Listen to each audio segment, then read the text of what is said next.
There's a lot of talk about the burden of proof, and I just wanted to point out firstly that you cannot prove the non-existence of a thing.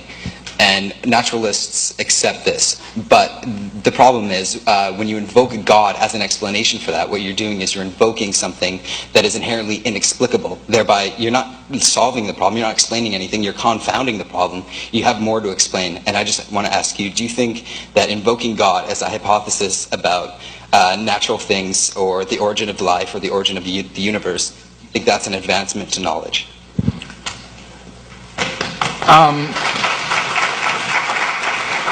Now, repeat the first part of the question again, because I disagreed with what you said there.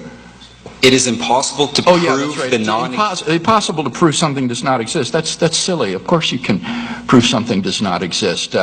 We can prove, for example, that there are no living Tyrannosaurus Rex on the face of the earth. We can prove that there are no Muslims of the United States Senate. Or, as Dr. Shook says, if you can show that something is a self-contradiction, he's in the House. Yeah.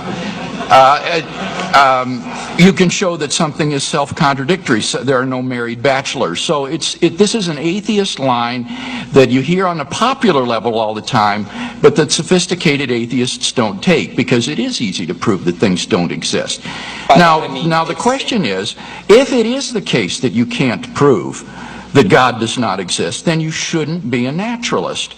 You should be some sort of agnostic or something, but you shouldn't go around saying things like, nature is all there is. There is nothing beyond matter and energy. There is no supernatural reality, because those claims exceed what you yourself say you can prove. So you need to make more modest claims about your position that are more simply agnostic or something, and find a new name rather than naturalism, because that isn't something that you can sustain the burden of proof for.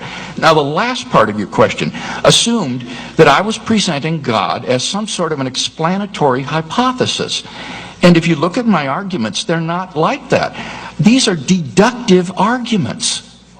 Now, what that means is that if the premises are true, that the conclusion follows logically and necessarily.